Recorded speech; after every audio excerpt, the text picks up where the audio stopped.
there's a story because when word was getting out and people wanted to go see what is the Prophet ﷺ speaking of, what's he talking about? Suhaib Al Rumi was Sayyidina Ammar Ibn Yasir. These were two of the early believers. Suhaib Al Rumi, his name is Suhaib the Roman.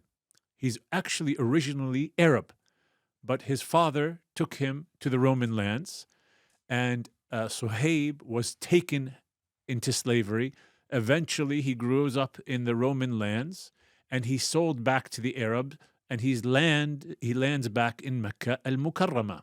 And Sayyidina Ammar Ibn Yasir, he was also a slave. He was, along with his father and along with his mother. They heard about the message of Sayyidina Rasulullah sallallahu ta'ala alayhi wa ala alihi. So the story goes that one evening, Sayyidina Suhaib goes to the door of Al-Arqam ibn Abi Al-Arqam, and he's trying to do it very quietly. And who does he find there? He finds Ammar ibn Yasir. And you can imagine the scene. They're looking at each other, as the books of Sirah tell us. And Suhaib says to Ammar, Ammar, what are you doing here? And Ammar says, well, what are you doing here? Neither one of them wanted to disclose to the other why they were there, because they were afraid. They were slaves in a corrupt society, and their slave masters, as we're going to see in the future, tortured them both terribly for their faith in Allah and His Messenger, sallallahu ta'ala alayhi wa ala alih. And then they both agreed, okay, we're both going to say it at the same time.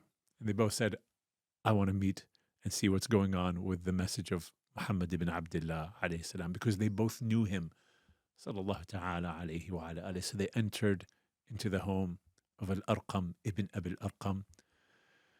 Allah, can you imagine entering in? Allah, subhanallah, you enter that home and you see Sayyidina Nabi sallallahu ta'ala alayhi wa ala alih, and there's a small group of believers there.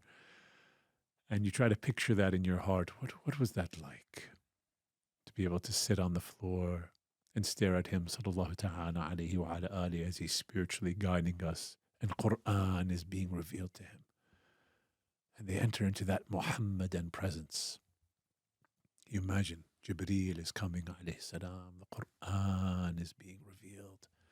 What that does to the aura of the whole room. The heavens are touching down with the earth, and you and I are there to be part of it. Allahu Akbar. What that does to the human heart, what that does to the mind, how it transforms the being into the most amazing individual that they could ever be. And Sayyidina Suhaib Al Rumi, Sayyidina Ammar Ibn Yasir hear the words of the Messenger of God sallallahu ta'ala alayhi wa ala alih, and they both take their Shahada, and they continue to spend the whole night in the presence of the Prophet ﷺ, and they quietly leave the next morning.